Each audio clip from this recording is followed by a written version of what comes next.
बिस्मिल्लाह करते हैं। Fourth element जो आपके बुक में डिस्कस किया गया है वो है आयरन। इससे पहले हमने डिस्कस किया वेनेडियम, फिर क्रोमियम और फिर मैंगनीज।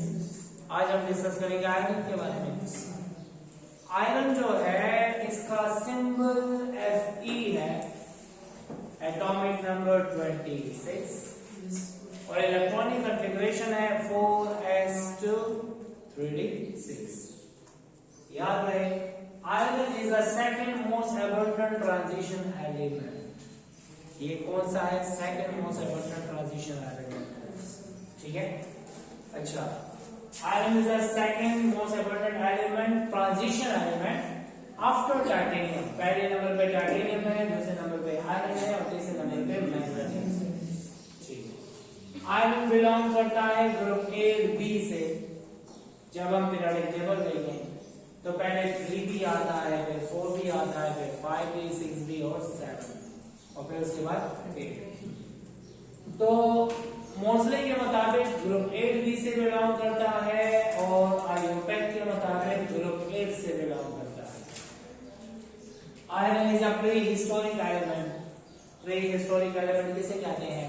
कि पुराने वक्तों से जाना पहचाना जाने वाला एलिमेंट है और इस्तेमाल होने वाला एलिमेंट है। तकरीबन 2500 बिफोर क्राइस्ट चाइना में इस्तेमाल किया जाता था। ठीक है, मुख्तलिफ एरियाज में इस्तेमाल किया जाता था। ठीक है, तो इसको प्री हिस्टोरिक एलिमेंट बोलते हैं। कॉपर को प्री हिस्टोरिक एलिमेंट बोलते हैं क्योंकि वो भी बहुत पुराने वक्तों से इस्तेमाल हो रहा है। ठीक है, आयरन 3 किस्म या 3 फॉर्म्स में एग्जिस्ट करता है और वो फॉर्म किसकी बेस पे? Percentage of iron. एक को कहते हैं पिग आयरन और कैस्ट आयरन, दूसरे को कहते हैं रॉट आयरन या मेलेबल आयरन और तीसरे को बोलते हैं steel. So these are the 3 forms of iron. Iron की 3 फॉर्म्स है। किसकी बेस पे? कार्बन की परसेंटेज की बेस पे। सबसे कम कार्बन की परसेंटेज रॉट आयरन में है। किसमें? कितने हैं? 0.1 से लेके 0.25 और दूसरे नंबर पे आता है स्टील, 0.25 से लेके 2.5% कार्बन होगा और तीसरे नंबर पे आता है पिग या कैस्ट आयरन जो कि 2.5 से लेके 4.5% कार्बन तक है। इसका मतलब ये हुआ इनमें से प्योरेस्ट फॉर्म कौन सी है? मेलेबल। जिसका प्योरेस्ट मतलब जिसका कार्बन परसेंटेज तो कम हुई। सबसे कम परसेंटेज किसमें है? रॉट आयरन या malleable iron. This is the purest form of iron because this consist of least percentage of carbon. इसमें कार्बन की परसेंटेज बहुत कम है। नॉर्मल कितनी है? 0.1 से लेकर 0.25% तक कार्बन है। स्टील में 0.25 से 2.5 तक है कार्बन और पिग या कैस्ट आयरन में 2.5 से लेके 4.5% कार्बन। क्लियर? अच्छा, अब आते हैं ऑक्सीडेशन स्टेट की तरफ। आयरन मुख्तलिफ ऑक्सीडेशन स्टेट शो करता है। कॉमन ऑक्सीडेशन स्टेट है +2 और +3। आयरन की कॉमन ऑक्सीडेशन स्टेट वो भी कौन कौन सी है? हाँ, तो यहाँ +2 है और +3। रेयर है, बहुत कम पाए जाने वाली है, +4, +5 और +6। अगर आपसे बोला जाए which one is a common oxidation state of iron, तो हमें +2 और +3। कम पाए जाने वाली कौन सी है? +4, +3, +5 और +6। ठीक है, जो लोवेस्ट ऑक्सीडेशन स्टेट वाला है उसको हम कहते हैं फेरस और लोवेस्ट के साथ वाला क्या है? फेरिक। +2 वाला फेरस, +3 वाला फेरिक। फेरस का कोई भी कंपाउंड, फेरस ऑक्साइड हो या फेरस सल्फेट हो या फेरस क्लोराइड हो या फेरस नाइट्रेट हो, उन सब कंपाउंड का कलर क्या होगा? पेल ग्रीन। ठीक है, और Fe+3 जो फेरिक कंपाउंड है, इन सब कंपाउंड का कलर क्या है? येलोइश या ब्राउन होता है या मिक्स्ड होता है, येलोइश ब्राउन। ठीक है, तो याद रखिए Fe+2 वाले का कलर याद रखना है, Fe+3 वाले का कलर भी याद रखना है। अब आते हैं Fe+3 वाला एक कंपाउंड बनाता है जिसको प्रशियन ब्लू कहते हैं। क्या कहते हैं? Prussian blue. ये हमने पढ़ा था ऑर्गेनिक कंपाउंड के लास्ट टॉपिक में। नाइट्रोजन को जब डिटेक्ट किया जाता है तो प्रशियन ब्लू कलर आता है। कौन सा कलर आता है? And this compound is used as a bluing agent in laundries. कपड़ों को नील देने के तौर पे इस्तेमाल किया जाता है। ठीक है। अच्छा, Fe+3 एक और कंपाउंड बनाता है जिसको क्या नाम देते हैं? प्रशियन ब्लू नाम है। और कंपाउंड क्या है? इसको कहते हैं फेरिफेरोसाइनाइड।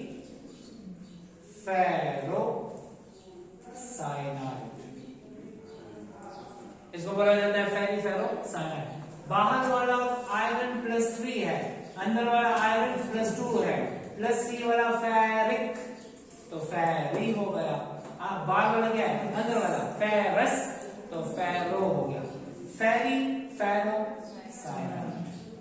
और इस कंपाउंड का कलर क्या है? डार्क ब्लू, जिसको बोला जाता है प्रशियन ब्लू। और ये कंपाउंड इस्तेमाल किया जाता है as a bluing agent in laundries. कपड़ों को नील देने के तौर पे इस्तेमाल किया जाता है। अच्छा, एक और बात, लोवेस्ट ऑक्सीडेशन स्टेट वाला क्या होता है? रिड्यूसिंग। और हाई वाला क्या होता है? ऑक्सीडाइजिंग। Fe+2 से Fe+3 बन सकता है। खुद होगा ऑक्सीडाइज, दूसरों को करेगा रिड्यूस। ये खुद होगा रिड्यूस और दूसरों को करेगा ऑक्सीडाइज। जब चार्ज होगा ज्यादा तो ऑक्सीडाइजिंग एजेंट होगा, और जब चार्ज होगा कम रिड्यूसिंग एजेंट होगा। ठीक है। अब आते हैं, आयरन को इस्तेमाल किया जाता है as a catalyst. Which process? कौन सा process? Haber's process. Haber's process एक ऐसा प्रोसेस है दानियाल, जिसके जरिए हम बनाते हैं कमर्शियली, क्या बनाते हैं? Ammonia. Commercial preparation of ammonia वाले प्रोसेस को क्या बोलते हैं? Haber's process. सल्फ्यूरिक एसिड को कमर्शियली बनाते हैं तो कौन सा प्रोसेस है? Contact process. ठीक है। हैवर्स प्रोसेस क्या है? Nitrogen react with hydrogen to produce ammonia. ठीक है। आयरन को इस्तेमाल किया जाता है कैटलिस्ट के तौर पे इस प्रोसेस में, क्योंकि ये बनाता है कौन सा कंपाउंड? Interstitial compound. ये तो हमने पहले डिस्कस किया था। ट्रांजिशन एलिमेंट में खाली खाली जगह होती हैं, उन खाली जगहों में मॉलिक्यूल एडजस्ट हो जाते हैं, और एडजस्ट होने के बाद जो कंपाउंड बनाते हैं उनको क्या बोलते हैं? Interstitial compound. ये देखें ना, ये है आयरन, आयरन की सरफेस पे नाइट्रोजन अटैच हो गया, तो ये जो कंपाउंड बनेगा इसको बोला जाएगा इंटरस्टिशियल कंपाउंड। ठीक है। बगैर कैटलिस्ट के रिएक्शन बहुत ही ज्यादा स्लो होता है। बगैर कैटलिस्ट के रिएक्शन बहुत ज्यादा स्लो होता है। इसकी वजह क्या है? क्योंकि नाइट्रोजन के दरमियान ट्रिपल बॉन्ड है। क्या है? कितना बॉन्ड है? और ट्रिपल बॉन्ड को तोड़ने के लिए 941 किलो जूल पर मोल एनर्जी चाहिए। कितनी एनर्जी चाहिए? और इतनी ज्यादा एनर्जी अगर हम प्रोवाइड नहीं कर सकते तो रिएक्शन प्रोसीड नहीं करेगा।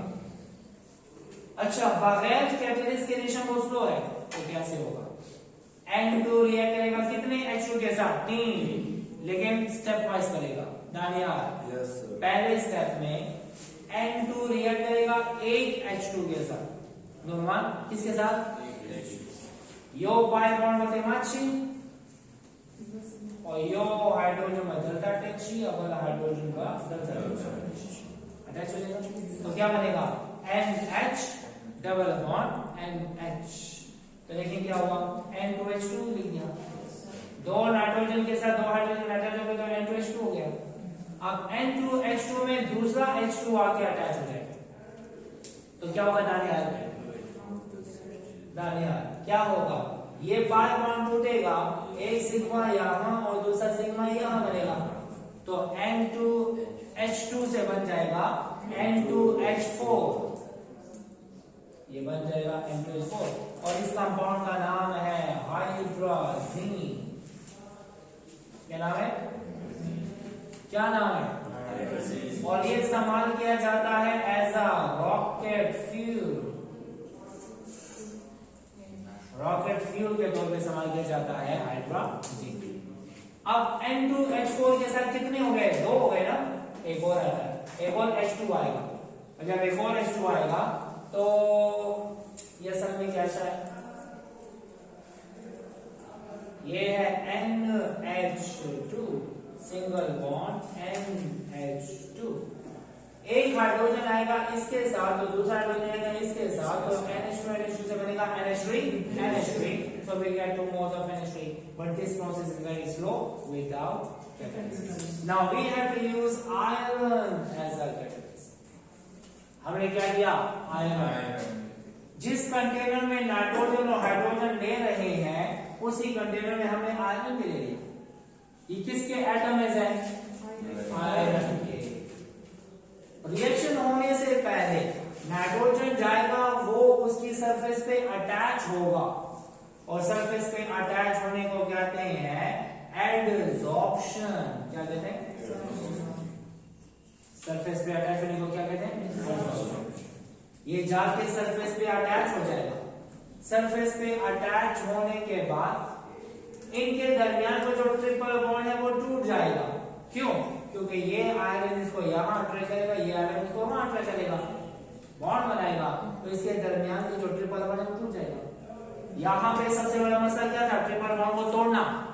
लेकिन यहां पे ट्रिपल बॉन्ड को कौन तोड़ रहा है? आयरन।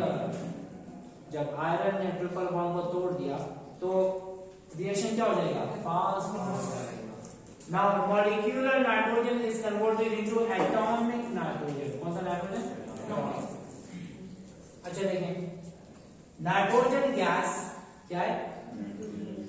हाँ से नाइट्रोजन क्या है? वो पहले स्टेप में जाके एडी हो गया। What is AD? एडसॉर्ब हो गया। मतलब नाइट्रोजन पहले गैस थी, फिर जाके अटैच हो गई, क्योंकि नाइट्रोजन गैस एडसॉर्ब। वो जो नाइट्रोजन गैस एडसॉर्ब है वो उनके दरमियान का जो बॉन्ड है वो टूट जाएगा, तो क्या हो जाएगा? 2N हो जाएगा, 2 नाइट्रोजन हो जाएगा। पहले N2 था, अब 2N है। कोई फर्क है? क्यों नहीं है? ये मॉलिक्यूलर है, ये एटॉमिक है। ठीक है, बॉन्ड दरमियान टूट गया। अच्छा, लीस्ट रिएक्टिव से हाईली रिएक्टिव बन गया। हाइड्रोजन जैसे ही आके अटैच होगा, अटैच होते साथ ही बॉन्ड इसके दरमियान का टूट जाएगा। दानिया, नाइट्रोजन का जो बॉन्ड टूटा है 2 स्टेप में, पहले स्टेप में अटैच हुआ, दूसरे स्टेप में बॉन्ड टूटा। लेकिन हाइड्रोजन जैसे ही अटैच हुआ बॉन्ड टूट गया। क्यों? हाइड्रोजन के दरमियान सिंगल, यहाँ पे ट्रिपल है, तो ट्रिपल को तोड़ने में टाइम लगता है और सिंगल बॉन्ड तोड़ना आसान। Nitrogen gas, nitrogen adsorb, N2 adsorb, 2N adsorb, H2 gas, 2H adsorb. कितने H है टोटल? 3। अच्छा, ये हमारे पास H2 अलग हो गया, H2 अलग हो गया, H2 अलग हो गया। अब होगा क्या? ये नाइट्रोजन जाएगा H के साथ, तो NH बनाएगा, फिर NH जाएगा फिर H के साथ, NH2 बनाएगा, NH2 फिर जाएगा H के साथ, NH3 बनाएगा, तो इससे निकल जाएगा। पहले हुआ अटैच, अभी हुआ डिटैच। तो डिटैच होने को क्या बोलते हैं? डिसॉर्प्शन। क्या कहते हैं? पहले नाइट्रोजन और हाइड्रोजन एडसॉर्ब हुआ और फिर अमोनिया डिसॉर्ब हुआ। तो देखें क्या हुआ? N2 क्या है? गैस। N2 क्या है? एडसॉर्ब। N2 एडसॉर्ब से क्या बना? 2N adsorb. H2 गैस से क्या बना? 2H एडसॉर्ब। अब होगा क्या? N एडसॉर्ब, H एडसॉर्ब, कंबाइन होगा N एडसॉर्ब, H एडसॉर्ब, कंबाइन होके NH एडसॉर्ब। NH एडसॉर्ब जो है वो H एडसॉर्ब के साथ कंबाइन होके NH2 एडसॉर्ब, और NH2 एडसॉर्ब H एडसॉर्ब के साथ कंबाइन होके NH3 डिसॉर्ब बनाएगा गैस। यहां पर हो रही है एडसॉर्प्शन और यहां पर हो रही है डिसॉर्प्शन। एडसॉर्प्शन है डिसॉर्प्शन। अच्छा, इसका मतलब ये हुआ कि आयरन ने बिहेव किया एज अ कैटलिस्ट रिएक्शन को उसने स्पीड अप किया, एक्टिवेशन एनर्जी को डिक्रीज किया, और इसके साथ साथ रूट ऑफ केमिकल रिएक्शन भी चेंज किया। पहले एडिशन हो रही थी, अब एडिशन नहीं हो रही है। पहले उस तरीके से रिएक्शन हो रहा था, अब इस तरीके से रिएक्शन होगा। तो याद रहे कैटलिस्ट जो है वो 3 काम करता है। रिएक्शन के स्पीड को चेंज करता है, एक्टिवेशन एनर्जी को कम करता है, और रास्ते को भी चेंज करता है। ये शॉर्टकट रास्ते पे लेके चला जाता है, ठीक है। लेट्स सपोज अगर कोई बंदा रास्ता बताता है लंबा और दूसरा बंदा शॉर्टकट बता देता है, तो जो बंदा शॉर्टकट बताता है वो किसका काम है? कैटलिस्ट का काम है, रास्ते को चेंज करता है। So this is about the use of iron as a catalyst in Haber's process. अच्छा, आयरन को हम इस्तेमाल कर सकते हैं as a catalyst. Asif, we can use iron as a catalyst in the reduction of pearl sulfate। ये हो गया। ये H2O8 का क्या नाम है? pearl sulfate। क्या नाम है? क्या नाम है? pearl sulfate। When pearl sulfate react with iodine, किसके साथ रिएक्ट किया? आयोडाइन। तो pearl sulfate से बन जाएगा सल्फेट आयन। क्या बनेगा? सल्फेट। और क्या बनेगा? आयोडीन। रोजा लगा हुआ है। अच्छा, मैं तस्वीर बात इससे भी देखो अच्छा, पर सल्फेट जब आयोडाइड के जरिए रिड्यूस होता है तो सल्फेट बनता है और आयोडीन बनता है। क्या बनता है? आयोडीन। जैन यहाँ पे देखो, अगर आपसे पूछा जाए पर सल्फेट और आयोडीन के दरमियान जो रिएक्शन हो रहा है, तो आयोडाइड तो हो गया है ऑक्सीडाइज। क्या हो गया? ये इलेक्ट्रॉन देगा और वो इलेक्ट्रॉन देगा। पर सल्फेट में रिड्यूस कौन होता है? याद रहे, ऑक्सीजन का चार्ज कितना है? -2। इसका कितना है? -2। इसका कितना है? -2। ये भी -2, ये भी -2, ये भी -2, ये -1, ये -1। याद रहे, पर सल्फेट को पर सल्फेट इस वजह से कहते हैं कि इसमें 2 ऑक्सीजन पर ऑक्साइड होते हैं। क्या होते हैं? पर ऑक्साइड। What is पर ऑक्साइड? -1 चार्ज होता है। तो याद रहे, इस रिएक्शन में रिड्यूस कौन होता है? ऑक्सीजन। सल्फर रिड्यूस नहीं होता। पर sulphate will be converted into sulphate. और खाना। अच्छा, एक आयोडाइड एक इलेक्ट्रॉन देगा और दूसरा आयोडाइड दूसरा इलेक्ट्रॉन देगा। देखिए ना, -1 है, इलेक्ट्रॉन दिया तो -2 हो जाएगा, तो ये अलग हो जाएगा। तो क्या बन जाएगा? SO4। क्या बनेगा? SO4। तो देखिए ना, H2O8 से बना SO4, इधर से भी SO4 बना, इधर से भी SO4 बनेगा। We get 2 moles of sulfate। Clear?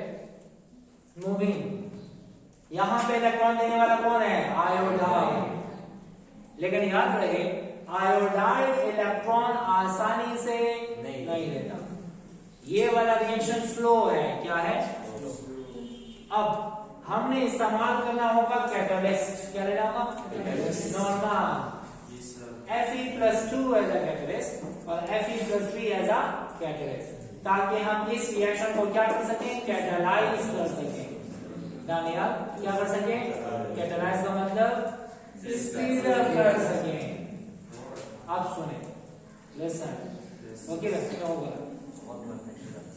Move Fe+2 में समालो इशू और Fe+3 होम में समालो इशू। सही है? लेट्स सपोज मैंने पहले इस्तेमाल किया Fe+2। मूविंग क्या इस्तेमाल किया? Fe+2 क्या करता है? सुने, Fe+2 से रिड्यूसिंग एजेंट है। बिल्कुल। Iron+2 क्या करता है? इसका क्या काम है? जैसे कन्वर्सेशन होती है, Fe+2 कहता है तुम इलेक्ट्रॉन लो, मैं आयोडीन से इलेक्ट्रॉन ले लूंगा। क्या हो? मतलब आयोडाइड इलेक्ट्रॉन इसे देता है ना, लेकिन आसानी से नहीं देता। Iron+2 क्या देता है? तुम मुझसे इलेक्ट्रॉन लो, मैं आयोडाइड से इलेक्ट्रॉन ले लूंगा। कैसे क्या देखा जा यो Fe+2 by yo electron volcano Fe+3 और द्वेम Fe+2 by इलेक्ट्रॉन वल्केनो हम Fe+3। मैंने कहा Fe+2 क्या होता है? रेडिएशन। समझ आ रही? मतलब इसका काम तो इसने कर दिया, लेकिन Fe+2 ने कहा था कि मैं अपना इलेक्ट्रॉन दूंगा लेकिन उससे जाके लूंगा। ये Fe+3 क्या करता है? वो जाता है, because this is oxidising agent. कौन सा एजेंट? कौन सा एजेंट? एसिड। कौन सा? the iron receiver the iodide na electron wali why also so electron wali देना तो Fe+3 ना Fe+2 दूसरे आयोडाइड से इलेक्ट्रॉन लेगा तो Fe+2 बन जाएगा और R2 आयोडीन माइनस एक आयोडीन बन जाता है। समझ आई? तो इस ये कैटलिस्ट किसे कहते हैं? कैटलिस्ट उसे कहते हैं जो रिएक्शन में हिस्सा ले तो ले लेकिन आखिर में अपनी हालत में रिकवर हो जाए। क्या हो जाए? कवर ना हो जाए, ठीक है। अच्छा सुने दानियाल और रिजवान, अगर हम Fe+2 इस्तेमाल करेंगे तो पहले ये होगा और फिर ये होगा, लेकिन अगर हम Fe+3 इस्तेमाल करेंगे तो पहले ये होगा फिर वो होगा। ये क्या होगा? सुने चिकला Fe+2 इस्तेमाल होगा ना न दे हुई चित्त जमा इलेक्ट्रॉन वाला जब आगे न वाला सही शो ना ना तो इलेक्ट्रॉन वाला जब आगे न वाला, ठीक है। लेकिन Fe+3 क्या कहता है? रिजवान रोजा मेरा Fe+3 क्या कहता है?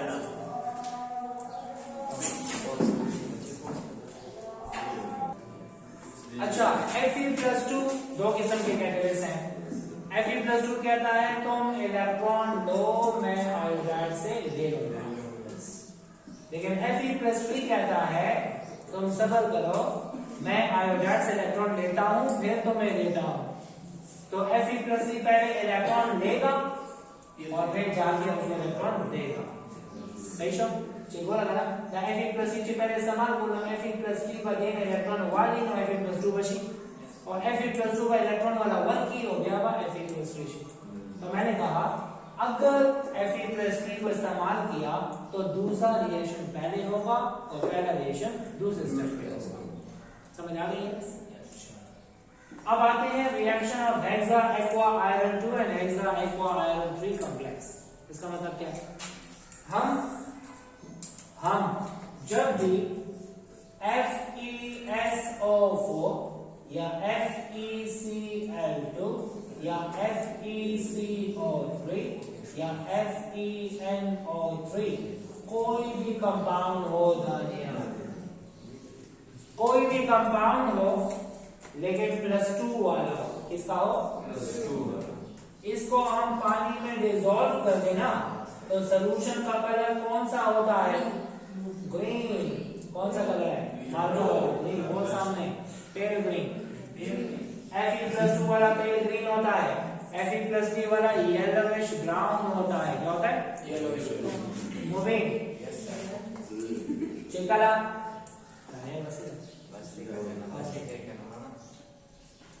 Fe+2 वाले कंपाउंड को पानी में डिसॉल्व करें तो सॉल्यूशन में आता है Fe+2 का आयन और Fe+2 के गिर्द आ जाते हैं वाटर। कितने वाटर आते हैं? 6। तो ये बना देता है हेक्सा एक्वा। क्या बना है? 6 वाटर है ना, तो हेक्सा एक्वा है। आयरन है या फेरेट? आयरन, क्योंकि ओवरऑल चार्ज क्या है? इसे बोलते हैं हेक्सा एक्वा आयरन 2 और इसे बोलेंगे हेक्सा एक्वा आयरन 3। जिस तरह Fe+2 वाले कंपाउंड को डाला तो ये कॉम्प्लेक्स बना, इसी तरह Fe+3 वाले को डालेंगे तो ये कॉम्प्लेक्स बनेगा। ठीक है, hexa aqua iron 2 and hexa aqua iron 3 ये दो किस्म के कंपाउंड बनते हैं।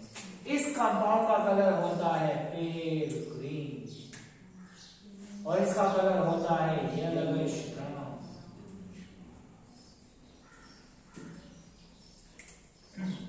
येलोइश याद रहे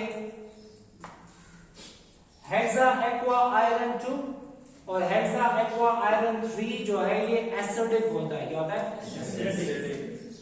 इनके सॉल्यूशन Fe+2 वाले का Fe+3 वाले का सॉल्यूशन क्या है? एसिडिक है और pH जो है वो 7 से कम। नॉर्मल अगर पूछा जाए दोनों एसिडिक हैं तो इनमें से ज्यादा एसिडिक कौन सा है? +2 वाला या +3 वाला? 3 वाला। जब सेंट्रल एटम पे पॉजिटिव चार्ज ज्यादा होता है एसिडिटी ज्यादा। ठीक है ना, मैंने लिखा हुआ है Fe+3 वाला ज्यादा एसिडिक है Fe+2 वाले से। इधर मैं लिख देता हूं +3, नहीं यहाँ पे 2 लिख देता और ये है +3। ये क्या है? OH2। OH2 कौन सा कंपाउंड है? वाटर है ना, H2O है। उल्टा लगेगा OH2 OH2 OH2 H2O H2O। ऐसा समझ आ रही है? याद रहे ये एसिडिक क्यों है? क्योंकि आयरन +2 इलेक्ट्रॉन अट्रैक्ट करेगा किससे? ऑक्सीजन से, और ऑक्सीजन इलेक्ट्रॉन अट्रैक्ट करेगा किससे? हाइड्रोजन से, और हाइड्रोजन निकलेगा कैसे? हाइड्रोजन प्लस, और हाइड्रोजन आयन देने वाला एसिड है। लेकिन याद रहे Fe+2 ज्यादा से ज्यादा 2 हाइड्रोजन देता है, Fe+3 ज्यादा से ज्यादा 3 हाइड्रोजन देता है। इस वजह से ये ज्यादा एसिडिक और ये वाला कम एसिडिक। देख लेते हैं इनका रिएक्शन वाटर के साथ और इनका रिएक्शन एमोनिया के साथ होता क्या है? हेक्सा एक्वा आयरन 2 कॉम्प्लेक्स है।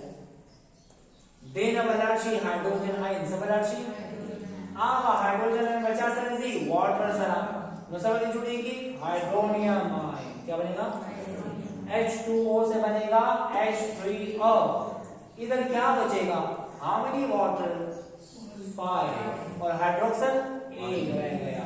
तो देखें यहाँ पे 6 वाटर थे लेकिन यहाँ पे कितने वाटर रह गए? 5। और यहाँ पे क्या है? OH, क्योंकि H2O में से एक H बाहर जा चुका है। ठीक है, तो इसी बनेगा हाइड्रोजन। पहले चार्ज कितना था? +2, अब चार्ज कितना है? आयरन का चार्ज चेंज हुआ? नहीं हुआ। इसके ऊपर कितना चार्ज? 0। ये है +2। पदे वो अंदर का 0 गई, पदे -1 गई, नोदाबा +2 गई। असल में हाइड्रोक्साइड में कितना चार्ज है? -1। तो -1 +2 से क्या आएगा? +1। वाटर का कितना चार्ज है? 0। तो इसका कितना है? तो आयरन के चार्ज में कोई फर्क आया? नहीं आया। ठीक है, क्या है? ओवरऑल जैसा तो काम नहीं है, हम तो आयरन की बात करते हैं। आयरन तो वही +2 है, आयरन ना इलेक्ट्रॉन दिया हो ना दिया। यहाँ पर इसमें 0 है, यहाँ पे +3 है। अंदर का शर्त दाम यो हाइड्रोजन ओवर की तो यो हाइड्रोजन ओवर को नो दा H2 ना बसशी H3O। और इधर कितने बचे? 5 बचे वाटर और 1 बचा OH। 5 बचे वाटर और 1 बचा OH। मतलब मीडियम क्या हो गया? एसिडिक हो गया। pH क्या होगी? 7 से कम हो। अब एमोनिया के साथ एमोनिया के साथ ट्रीट करें तो +2 वाला 2 के साथ और +3 वाला 3 के साथ रिएक्ट करता है। क्यों? क्योंकि ये कितने हाइड्रोजन देगा? 2 हाइड्रोजन आयन देगा, और ये कितने देगा? 3 हाइड्रोजन आयन देगा। एक एमोनिया 1 हाइड्रोजन देगा, तो NH3 से क्या बनेगा? NH4। दूसरा एमोनिया दूसरा हाइड्रोजन देगा, तो उसे भी क्या बनेगा? NH4। तो जब एक हाइड्रोजन गया तो क्या बचा? OH, और दूसरा हाइड्रोजन दिया तो क्या बचा? OH 2OH। So we get 4 water and 2 OH। 4 water और 2 हाइड्रोजन। ओवरऑल चार्ज क्या आया? ये -2 है, ये 0 है, और इस पे क्या है? +3 वाला यहाँ पे कितना चार्ज है? +3, ये 0 है। कितने एमोनिया? 3। एक से गया H, दूसरे से गया H, और तीसरे से गया H, तो 3 बचे वाटर और 3 बचे हाइड्रोक्साइड। तो ये 3 बचे वाटर 3 बचे हाइड्रोक्साइड। एक एमोनिया ने 1 हाइड्रोजन लिया, एमोनिया बना, और 3 एमोनिया ने 3 हाइड्रोजन लिया, तो 3 बने एमोनिया बने। तो कहने का मकसद ये कि hexa aqua iron 2 and hexa aqua iron 3 are acidic in nature. Plus 3 वाला ज्यादा एसिडिक और प्लस 2 वाला कम acidic. This is about iron. दो रहते हैं हेडिंग्स इसमें आयरन वाले टॉपिक में और कॉपर थोड़ा सा रहेगा, ठीक है। तो इंशाल्लाह कल ये खत्म कर